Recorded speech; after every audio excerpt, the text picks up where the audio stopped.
un récap en quelques points de ce qu'on a entendu aujourd'hui en mode Twitter, donc très rapide. Je vais faire ça en 140 secondes. Donc Olivier Gonzalez ce matin nous a rappelé que finalement derrière tous les grands événements, on avait de plus en plus de d'écho sur Twitter, que ça devenait un peu le pouls de la planète. Nicolas Bordas de TBWA nous a bien rappelé qu'il fallait articuler son écosystème de comptes, qu'on pouvait avoir plusieurs comptes, il fallait bien gérer entre le SAV, le patron, etc. Et que c'était une bonne occasion de faire du real-time storytelling, qu'on était finalement à 3 tweets de John Kerry. Donc ça, c'est plutôt sympa aussi de voir à quel point les choses peuvent, quand ça marche, voyager très vite. Farid Mokar, évidemment, de Fred et Farid, nous a parlé de carambar. Et alors, lui, il nous parle de créativité conversationnelle et collaborative. Il faut inspirer les gens et il faut les faire participer aussi. Finalement, pour lui, Twitter, c'est l'information avant l'information. Faut être finalement, la conversation, c'est la monnaie sociale d'une marque.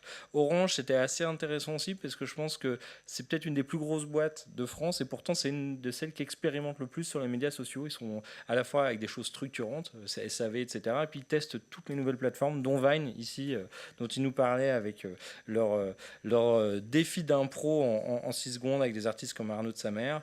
Pour Isabelle Cinquin de L'Oréal avec Outsuite, là c'était tout ce boulot finalement qui est pas simple de coordonner la présence de sa marque quand on est à la fois une marque mondiale et toujours locale. Donc comment trouver à la fois garder une cohérence, on va dire, dans sa marque et être capable à la fois d'avoir une pertinence locale, avec cette chance que la beauté effectivement est un domaine dans lequel il y a beaucoup d'écho.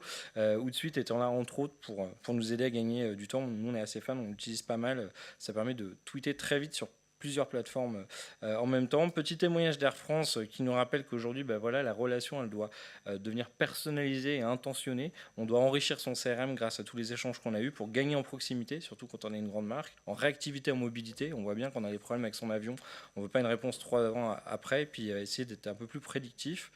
L'AFP nous a bien montré que c'était à la fois une révolution et une évolution d'usage pour eux, parce que c'était pas toujours simple de convaincre les journalistes d'utiliser les médias sociaux.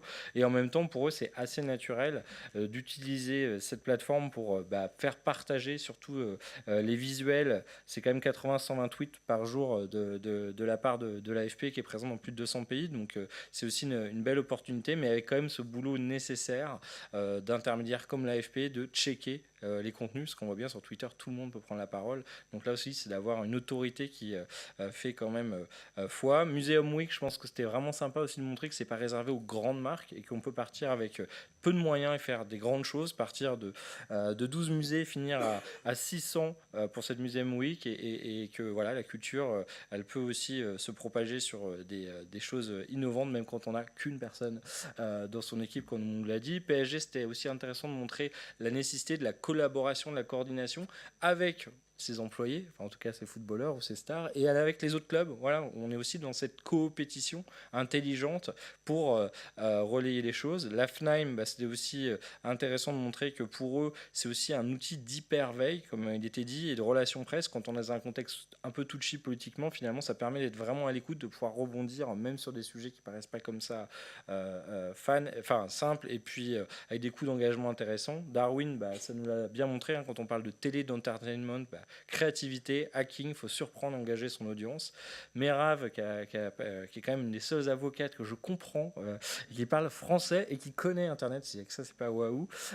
Effectivement, qui nous rappelle quand même qu'on est peut-être sur les médias sociaux, on est peut-être sur Internet, mais que la loi s'applique. Alors, c'est pas automatique, c'est pas toujours simple, mais quand même bien tweeter 7 fois dans votre tête ou dans votre bouche avant de tweeter. Réfléchissez à vos implications légales. Même sur les retweets, on l'a vu, on peut devenir responsable du tweet de quelqu'un d'autre ou de vos petits coups de sang. Voilà. Bertrand Stéphane d'Acméon qui nous montre qu'il commence à avoir des outils pour semi-automatiser, on va dire, une partie du SAV et décharger un petit peu vos équipes. Marcel, évidemment, qui a le cas superstar avec Oasis, mais qui nous a montré que finalement, le temps réel, c'était possible, mais que finalement, il fallait être réactif, mais que ça ne demandait beaucoup de préparation, une vraie confiance, une vraie relation avec l'annonceur qui vous laisse intervenir pour lui, qui surtout il fallait du contenu de plus en plus visuel. Par contre, que derrière, on pouvait avoir plus qu'une viralité sur le digital et aller toucher les médias. Twitter qui a eu la gentillesse de venir nous expliquer les nouveaux formats. Alors même s'il y en a 3, on a quand même compris qu'il y avait pas mal de possibilités, mais en même temps c'est génial, c'est-à-dire qu'on va pouvoir cibler plus intelligemment de manière, il y a un peu plus de boulot de pilotage, mais les vraies possibilités de moins bombarder, de plus cibler. Pierre Matuchet qui nous a montré aussi que c'est pas mal d'avoir un partenaire qui connaît justement ces subtilités-là pour pouvoir déployer vos opérations de promo. Social Move qui montre aussi qu'avec de la techno, quand on veut industrialiser et aller sur des très grosses campagnes, sur pas mal de segments, avec des budgets conséquents, il faut des outils derrière pour piloter tout ça, sinon ça va devenir un petit peu compliqué. Et puis le dernier panel avec Nimfluence, MFG Lab, Matrix Factory, qui sont quand même pour nous 3 des très beaux acteurs. On a quand même des chouettes boîtes en France pour effectivement mesurer, optimiser tout ça. Donc à la fois pour être plus réactif et en même temps commençant à penser au temps long avec cette approche un peu plus ciblage, connaissance client, CRM. Et puis avec quand même cette logique de ROI où on voit bien qu'à terme, pour certaines cibles un peu pointues, la télé sera peut-être pas sera trop chère. Donc voilà, on a essayé de balayer. On aurait beaucoup plus de choses à dire, mais je pense qu'en tout cas c'était un tour assez complet. On aurait aimé apprendre plus de questions, mais bon, vous avez les contacts de tout le monde, donc comme il y a Twitter, allez leur poser. Et voilà, moi j'en ai fini pour mon récap.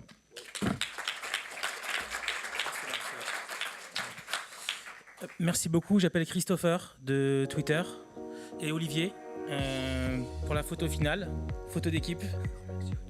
On remercie nos partenaires Orange, Outsuite, Influencia pour la modération du panel et tous nos amis Tweetos qui, en ligne, quand ça marchait, et dans la salle, ont pu participer à un live tweeting qui a plutôt bien marché puisqu'on était en trending topic pratiquement toute la journée.